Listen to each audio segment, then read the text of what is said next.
Karena kenapa? Karena Tuhan Yesus pertamanya bicaranya tentang hidup yang kekal. Tapi ketika kemudian dia berbicara dengan murid-muridnya, dia mengatakan begini, sukar sekali bagi seorang kaya untuk masuk dalam kerajaan sorga. Kalau temanya itu hidup yang kekal, mestinya Tuhan Yesus mengatakan di dalam ayat 23, aku berkata kepadamu, sesungguhnya sukar sekali bagi seorang kaya untuk memperoleh hidup yang kekal. Kan harusnya begitu, saudara. Tapi enggak, kita enggak katakan begitu. Ya. Jadi 16 bicara hidup kekal, 23 bicara tentang kerajaan sorga, saudara. Kemudian 24 dikatakan lagi, sekali lagi aku berkata kepadamu, lebih mudah seekor unta masuk melalui lubang jarum daripada seorang kaya masuk ke dalam kerajaan Allah. Jadi sesuatu yang aneh buat saya. 16 bicara hidup yang kekal, 23 bicara kerajaan sorga, 24 bicara kerajaan Allah, kemudian 25 dikatakan ketika murid-murid mendengar itu sangat gemparlah mereka dan mereka berkata, jika demikian siapakah yang dapat diselamatkan? Ini ada dua kemungkinan aja sih kalau saya baca ayat ini. Yang pertama, ini benar-benar gak nyambung, saudara. Ya. Karena 16 bicara hidup kekal, 24 bicara kerajaan sorga, 25 bicara kerajaan Allah, dan 26 bicara keselamatan. Itu seperti kalau kita nggak ngerti ini seperti begini, sudah mau makan apa? Awalnya soto, berakhir ke tahu tek gitu ya, saudara. Nggak tahu, saudara ngerti tahu tek atau enggak, sudah pecel gitu ya, saudara. Nggak nyambung gitu ya. Dulu saya pikir kenapa begini, saudara. Tapi kemudian justru, saudara, perkataan yang berbeda ini yang diucapkan oleh Tuhan Yesus kepada anak muda yang kaya, kepada murid-muridnya, dan diskusi antara 12 murid Yesus, buat saya menyingkapkan sebuah kebenaran. Bahwa 4 kata yang dipakai di dalam Lukas 19, yaitu hidup yang kekal, kerajaan sorga, kerajaan Allah, dan keselamatan, itu sebenarnya bicara hal yang sama. Atau secara sederhana saya mengatakan begini, apa sih arti diselamatkan? Diselamatkan artinya adalah memperoleh hidup yang kekal. Apa artinya memperoleh hidup yang kekal? Artinya adalah masuk ke dalam kerajaan surga. Apa artinya masuk dalam kerajaan surga? Ya masuk ke dalam kerajaan Allah. Nah berarti kan sudah dari 4 kata ini menurut saya sudah yang mengalami distorsi itu menurut saya ada 3. Yang pertama adalah hidup kekal. Tadi yang saya katakan, kalau saya hari ini tanya sama orang Kristen apa itu hidup kekal, orang akan selalu ngomongin, oh hidup kekal itu adalah hidup selama-lamanya bersama Allah di surga. Itu pengertian kita yang diturunkan dari tradisi demi tradisi. Ya. Kemudian sudah yang kedua adalah keselamatan. Kalau saya tanya apa itu diselamatkan, itu tadi kembali lagi, dosa diampuni, mati masuk surga. Jadi buntut-buntutnya selalu masuk surga. Kemudian yang ketiga adalah kerajaan sorga. Walaupun sudah kata-kata yang dipakai adalah masuk kerajaan sorga, banyak orang itu membacanya masuk kerajaan sorga itu sama dengan masuk sorga. Padahal nggak sama. Jadi dari 4 kata yang digunakan di dalam Matius pasal 19 ini, buat saya hanya ada 1 kata, saudara, yang jarang diekspos, yang jarang dibuka, dan buat saya ini ada sesuatu yang penting, yaitu bicara kingdom of God. Bicara kerajaan Allah. Makanya GAB ini teologianya adalah teologi kerajaan Allah. Ya, jadi kalau sudah ditanya GAB itu teologianya apa? Teologi kita adalah tentang kerajaan. We have the kingdom theology. Kita ini kingdom theology. Teologi kita tuh teologi kerajaan. Nah, tahun depan kita akan belajar bareng-bareng ini tentang kingdom theology. Tapi apa maksudnya? Sudah kalau ditanya selamat, mungkin sudah banyak orang bisa jawab. Ditanya hidup kekal, banyak orang bisa jawab. Ditanya tentang masuk surga, walaupun sebenarnya masuk kerajaan surga, mungkin banyak yang jawab. Tapi ketika saya tanya kepada jemaat, Bapak Ibu yang dikasih Tuhan, apa maksudnya masuk ke dalam kerajaan Allah? Banyak orang berpikir masuk kerajaan Allah lah masuk surga. Oh, enggak sama. Ya kan? Saudara, kita harus memahami dulu apa itu kingdom, apa itu kerajaan. Kerajaan secara sederhana, saya nggak mau pakai bahasa-bahasa alien, bahasa-bahasa planet, saudara. Tapi saya katakan secara sederhana, saudara. Kerajaan Allah di dalam terjemahan lain diterjemahkan sebagai pemerintahan Allah. Seorang profesor perjanjian baru namanya Dr. George Eldon Ladd mengatakan kata Basileia, Malkut, saudara, ya, Ibrani dan Yunani di dalam Alkitab itu punya one meaning, satu makna yang sangat menonjol, yaitu bicara tentang otoritas atau wewenang. Saudara tahu otoritas atau wewenang? Saudara, kalau ada Pak Polisi, saudara mengendarai truk yang besar, saudara, Terus kalau polisi itu kedangkan tangan begini, saya katakan jangan coba-coba dilindas itu polisi. Ya, saudara akan kalah. Dia sudah ngomong gini, cuma polisi, kita tabrak, pengen dia. Ya, jangan sekali-kali. Sebab kenapa? Karena orang yang berdiri di depan saudara yang namanya polisi ini, dia mengedangkan tangannya bukan sebagai person, bukan sebagai manusia, tetapi dia mengemban otoritas, yaitu apa? Otoritas negara, otoritas pemerintahan. Yang artinya sebenarnya ketika Pak Polisi memerintahkan Anda berhenti, sebenarnya pemerintah Indonesia memerintahkan Anda untuk berhenti. Ini bicara wewenang. Dan buat saya sangat simpel sekali. Berarti masuk ke dalam kerajaan Allah itu artinya adalah masuk di dalam pemerintahan Allah. Yang artinya adalah apa? Masuk di dalam wewenang atau otoritas Allah. Saya percaya saya pernah bahas ini di tempat ini, sudah. Tapi saya akan ulangi terus. Karena banyak orang yang nggak paham ini. Yang artinya ketika seseorang itu sebenarnya ngomong begitu, Bapak Ibu Saudara, kekristenan is just simple. Bukannya percaya, saya percaya Yesus, saya terima Yesus, saya buka dada saya buka hatinya, saya biarkan Yesus masuk dalam hati saya, dosa saya diampuni, dapat jaminan masuk surga, haleluya, merdeka, amin. No. Saya katakan teologi yang salah ini membuat saudara banyak orang sudah menyebut dirinya Kristen, tapi hidupnya itu masih semau gue, kata orang Jakarta, gitu kan? Betul nggak, saudara? Kita ini mendapatkan ada banyak orang Kristen, saudara, tapi dia tidak masuk ke dalam kerajaan Allah. Dia masih membuat pemerintahnya sendiri. They live in their kingdom, diri mereka sendiri. Yang atur segala sesuatu diri sendiri. Makanya saya katakan begini, para gembala ini kan susah kalau ketemu sama jemaat yang nggak ngerti tentang keselamatan ini.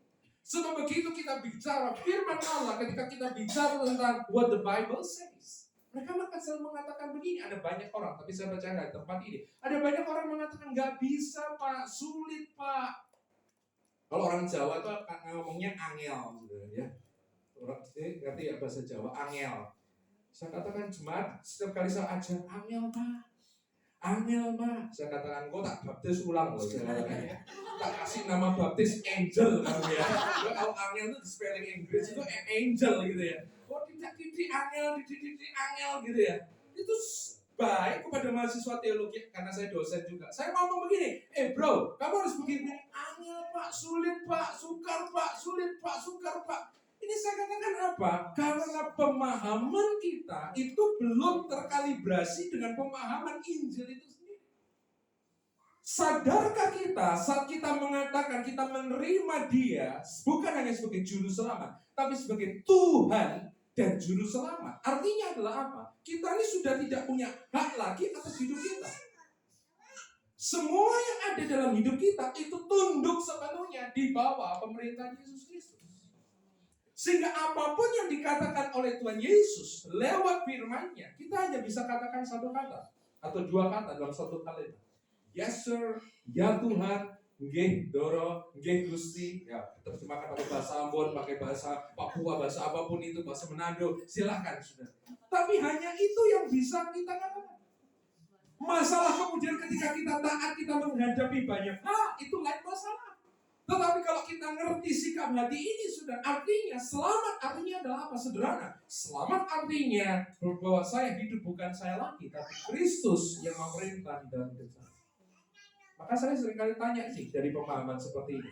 Kalau ada orang Kristen percaya Yesus sebagai juru selamat, baca Alkitab setiap hari, mungkin doa bahasa roh, tapi kalau hidupnya semaunya sendiri, pertanyaan saya dari definisi ini sudah selamat atau belum? Betul. Betul kan? Sudah hari-hari ini kita sangat dibombardir dengan yang namanya minimalis. Dan saya katakan di dalam segi aspek-aspek tertentu minimalis itu indah. Rumah minimalis, ruangan minimalis, mobil minimalis, saudara, itu indah. Tapi kalau keselamatan itu minimalis, saudara, itu jelek banget.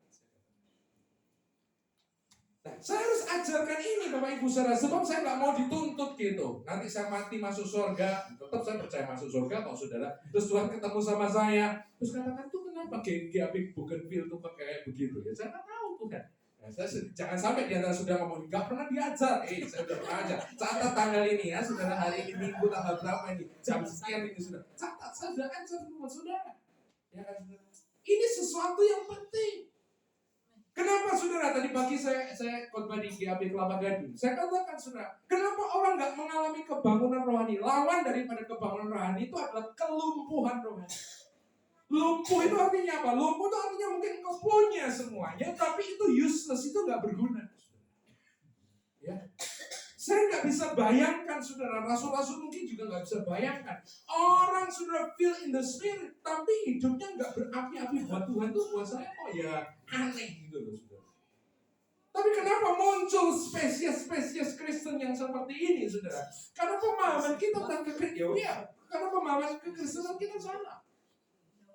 Saudara, semenjak saya ngerti ini, saudara, saya kalau KKR penginjilan, saya nggak pernah begini, saudara. Kalau KKR kan selama ini ya, barang siapa di antara saudara yang belum percaya Yesus, silakan maju ke depan, gitu kan. Tangan kiri di dada, tangan kanan di atas, gitu kan. Buka hatimu, terima Yesus sebagai Tuhan dan Juru Selamat, kan seperti itu. Saya katakan setelah saya ngerti tentang kingdom theology, saya selalu berdampak penginjilan, saya mengatakan ini, siapapun di antara kamu yang ngerti firman ini hari ini, engkau mau taat kepada Tuhan, engkau mau serahkan dirimu kepada Tuhan, maju ke depan.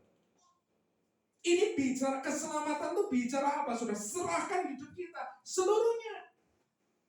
Nah, kita karena nggak mau seperti ini kan kemudian kita membagi kekristenan itu jadi dua kelas, kelas padri dan kelas umat, kelas pendeta dan kelas umat, begitu kan? Ada ayat-ayat yang kita bilang ini ayat-ayat umat. Ada ayat-ayat yang kita bilang ini ayat-ayat pendeta, gitu kan? Contoh, ketika ayat bilang, hidupku bukannya aku lagi, itu ayat pendeta. Segala perkara dapat ku tanggung di dalamku, itu ayat jemaat, gitu kan saudara? Ya saudara, kan gitu kan saudara?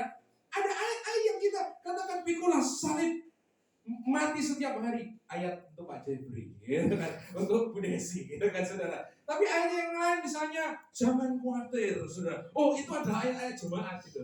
Ya nggak bisa, saudara. Sebab kalau sudah baca dengan teliti, setiap berkat itu selalu sudah dikaitkan dengan hidup di dalam kerajaan. Kingdom blessing itu diperuntukkan buat kingdom citizen. Saya terjemahkan. Berkat kerajaan itu hanya diberikan buat warga kerajaan. Kalau Anda bukan warga kerajaan, Anda tidak berhak mendapatkan fasilitas kerajaan. Saya kalau ini di Malaysia lebih enggak, karena mereka sistemnya kerajaan. Ya. Betul? Kalau Anda bukan orang Indonesia, Anda nggak bisa loh semau-mau atau mendapatkan fasilitas seperti warga negara Indonesia. Betul? Kalau Anda orang asing, it's different. Sudah banyak orang sudah meminta kingdom blessing, meminta berkat Tuhan, meminta berkat kerajaan, tanpa menjadikan dirinya sebagai warga kerajaan. Tidak bisa. Ini ada sesuatu yang sangat penting. Maka bicara hidup kekal itu apa? Yang pertama, hidup kekal adalah hidup di dalam pemerintahan Allah. Hidup di dalam ketundukan penuh sudah di bawah ketuhanan Yesus Kristus. Hidup di dalam 100% di bawah wewenang Yesus Kristus. Itulah hidup kekal. Itulah hidup di dalam kerajaan. Oke, that's number one. Number two, sudah nomor dua, kita buka di dalam Alkitab kita, Yohanes pasalnya yang ke-17.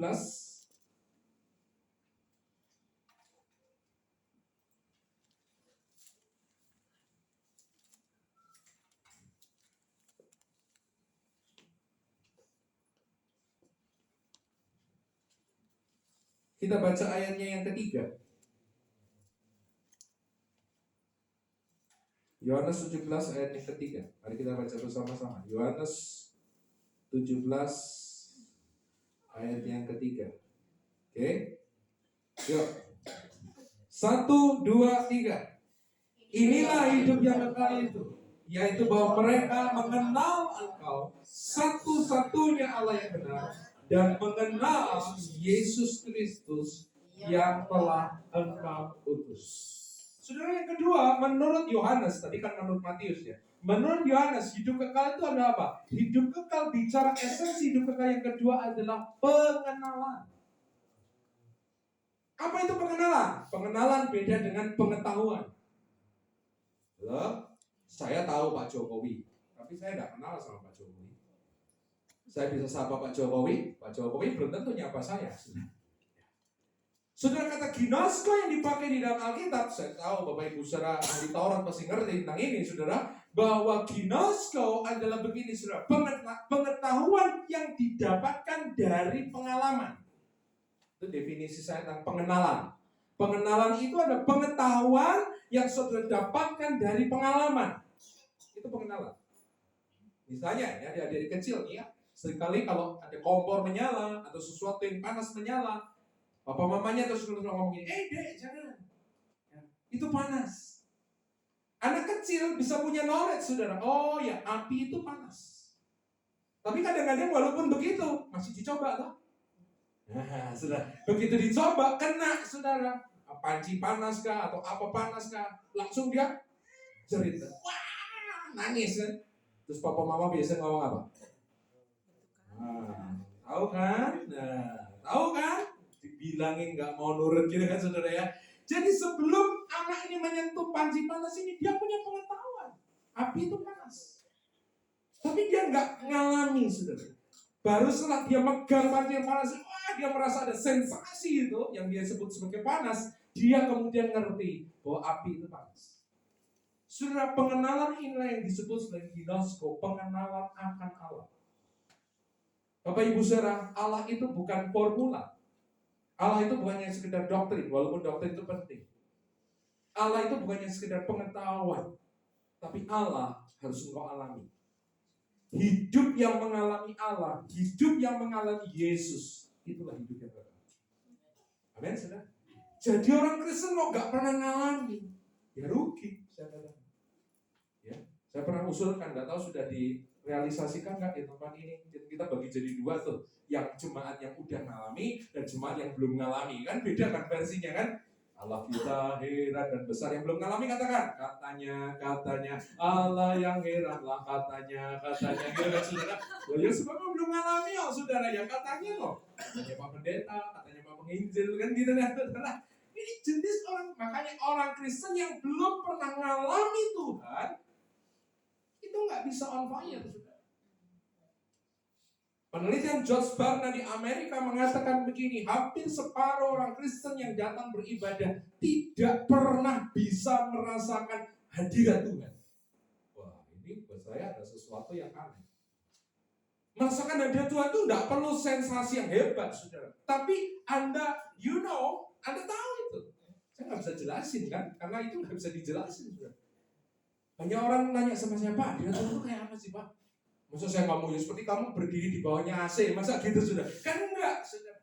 Tapi buat kita yang pernah ngalami, kita tahu itu hadirat Allah. Bukan hanya sekedar sensasi, pengalaman, mengalami kasihnya, mengalami kuasanya, mengalami tadi yang Bapak tadi saksikan, mengalami kuasanya, His power, His love, His truth. Ya, saya katakan begini, kunci terbaik untuk memahami Alkitab adalah apa? Menjalani. Kunci terbaik hermeneutika adalah apa? Taat pada firman Allah. Yesus katakan, kalau engkau melakukan apa yang aku katakan, engkau akan tahu. Nah, kita kan kebalik, saudara. Kita ngomong sama Tuhan, Tuhan, biar saya tahu dulu, baru saya melakukan. Nah, makanya nggak nyambung terus sama Tuhan, gitu kan?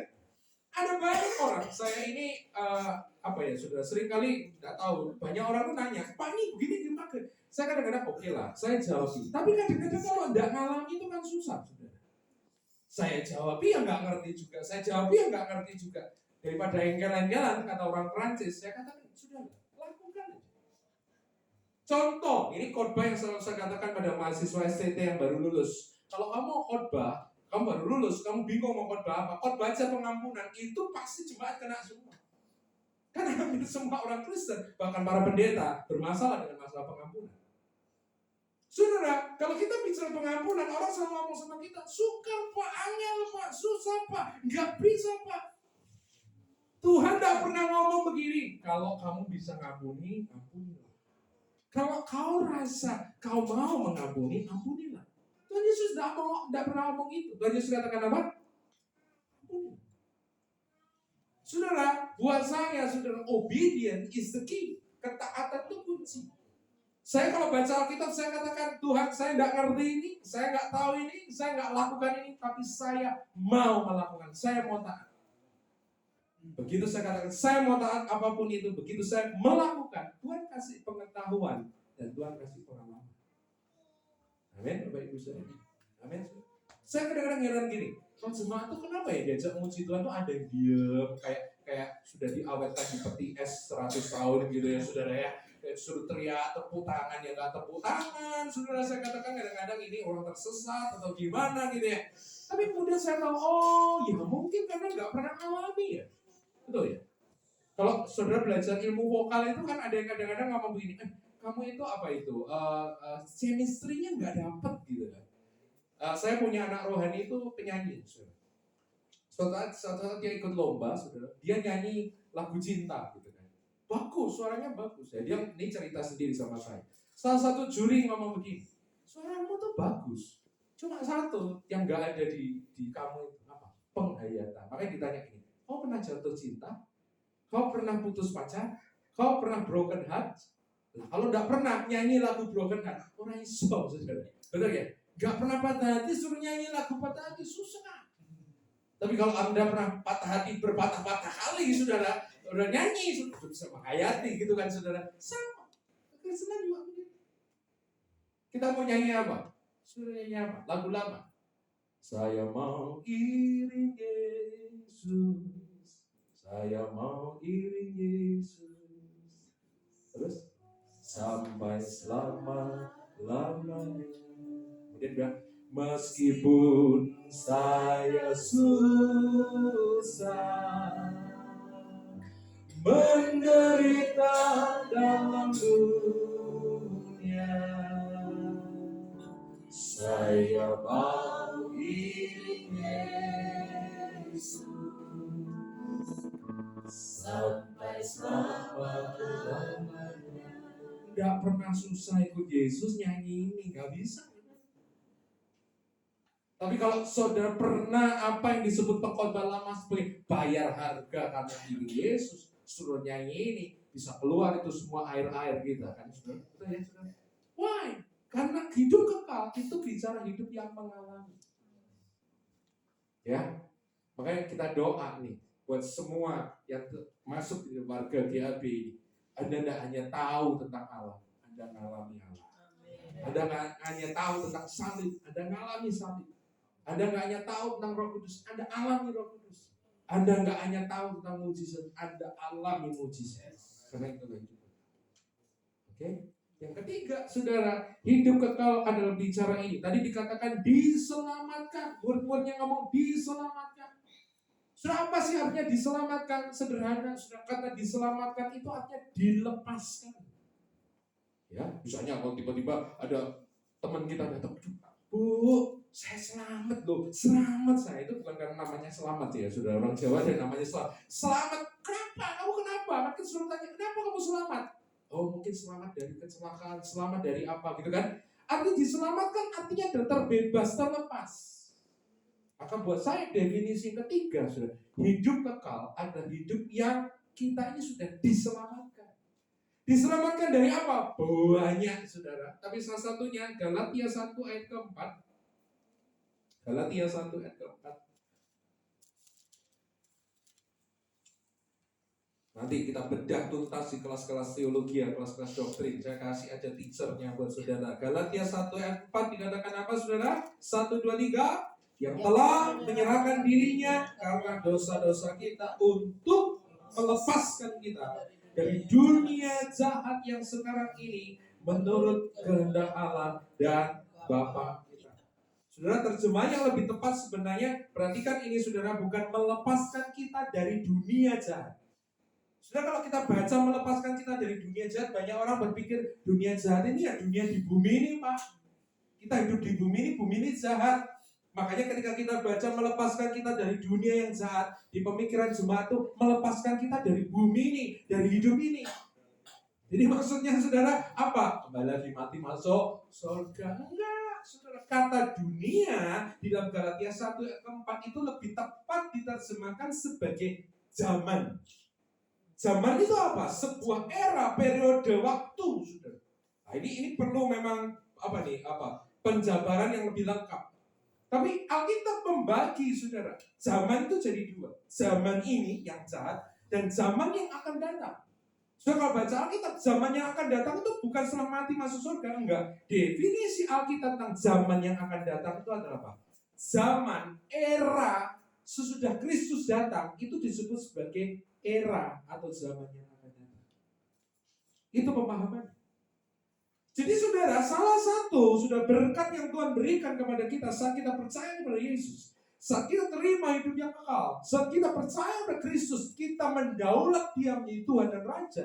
Kita ini dibebaskan dari zaman ini, dari kondisi zaman ini. Apa itu? Banyak. Salah satunya saya tajamkan ya, Matius 13 ayat 22.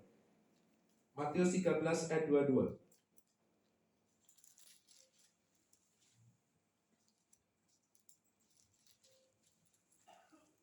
Matius 13 ayat 22. Yuk baca bersama-sama Matius 13 22. 1, 2, 3.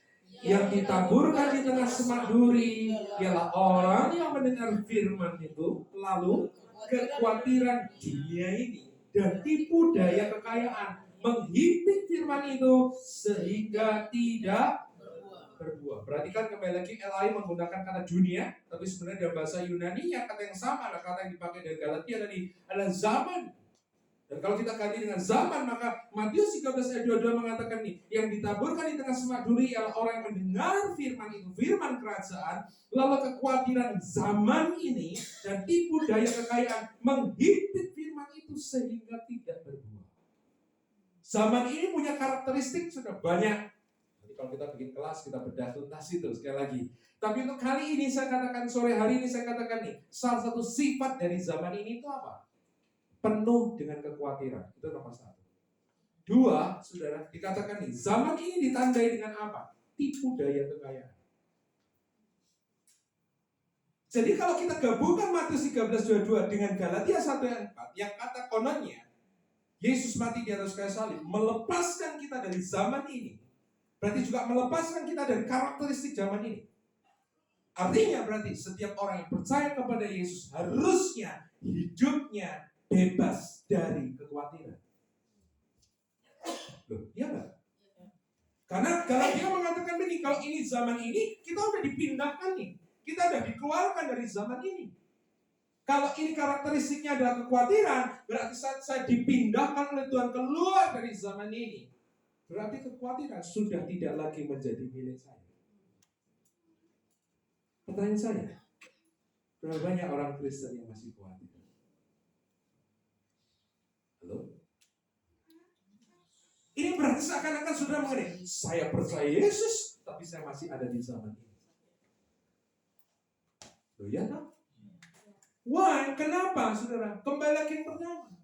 Karena Anda percaya Yesus, Anda menyerahkan dosa Anda kepada Yesus, tapi kita belum serahkan diri kita kepada Yesus.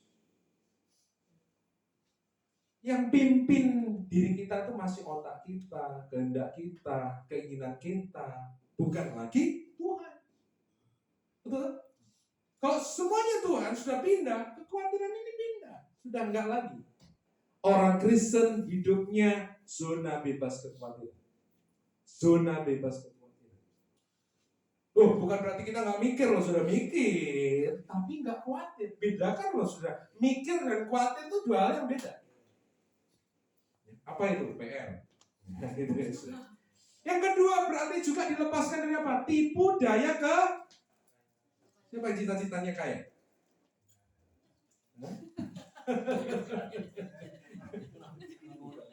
Bapak Ibu Saudara, kalau dikatakan kekayaan itu menipu, orang yang ingin kaya berarti orang itu suka ditipu.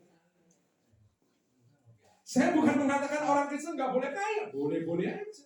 Tapi perhatikan saudara bahwa zaman ini sangat dipenuhi dengan yang namanya deceiving of the riches. Kenapa Alkitab katakan kekayaan itu penuh dengan tipu daya? Karena kekayaan uang, saya terjemahkan langsung ya, uang itu seringkali menjanjikan kepada kita sesuatu yang saudara kadang-kadang dia nggak bisa berikan. Contoh, Alkitab katakan, saudara, bahwa keyakinan kita, keamanan itu yang paling hebat, itu kita dapatkan hanya di dalam Tuhan. Security is in the Lord. Tapi kita orang Kristen secara doktrin kita ngomongnya begitu sih, kutip dari Amsal, Mazmur, apalah. Kita katakan di dalam Tuhan kita aman sudah, di dalam Tuhan kita tenang sudah, di dalam Tuhan. Tapi begitu sudah dalam kehidupan sehari-hari, bukan Tuhan yang kasih keamanan, uang, betul tak? Begitu uang ada, sudah rasa aman. Uang mulai menipis, rasa aman juga makin menipis. Banyak sukacita kita itu ditentukan oleh uang yang kita punya. Betul? Tapi kalau imannya kecil, saudara, rasanya nggak mengaruh, nggak apa-apa. Ya, saudara. Saya katakan, inilah jenis-jenis spesies kekristenan yang saya katakan ini terjadi, banyak terjadi ini. Kenapa? Karena pemahaman kita yang salah, gitu loh, saudara. Bapak Ibu saudara, itu saya percaya punya handphone, semua punya smartphone semua, dan smartphone kita hari-hari ini, walaupun mungkin yang paling murah harganya itu sudah canggih betul dibandingkan 10 tahun yang lalu. Tapi pertanyaan saya, ada berapa banyak fitur di smartphone saudara itu yang berfungsi? Kebanyakan orang hanya apa? Foto, chat, Instagram, kan gitu aja saudara. Padahal banyak saudara yang bisa dipergunakan. Tapi kenapa nggak bisa mengakses itu? Karena orang ngerti, tidak paham, tidak punya understanding. Betul ya? Makanya kalau saudara cuma dikasih understanding nih, Bapak Ibu saudara, percaya Yesus, fiturnya cuma 2, dosa diampuni, mati masuk surga. Ya itu aja saudara, pusing-pusing ya itu terus. Makanya saya katakan banyak orang sudah percaya Yesus, keluarganya berantakan, saudara. Pekerjaannya nggak sukses, saudara. Karakternya amburadul, saudara. Jadi pendeta Druno, saudara, Durna, saudara. Pendeta tahu ya, pendeta Durna itu perang Bharatayuda itu loh. Itu pendeta tapi pendeta tapi jahat, saudara, artinya itu pendeta Durna kalau orang Jawa itu. Kenapa? Karena kita cuma dikasih understanding itu, percaya Yesus 2 aja, ya. Dosa diampuni, mati masuk surga. Terus ditambah-tambahin, mujizat dikit-dikit lah, gitu kan. Ya kan dikit-dikit karena nggak semua juga kita alami, toh, saudara. Tapi kalau kenapa? Kembali lagi, ini karena kita nggak ngerti, saudara, apa yang dimaksudkan oleh Tuhan, saudara. Apa yang saya sampaikan ini cuma unlock sedikit aja fitur yang Anda belum sentuh ini saya kasih sama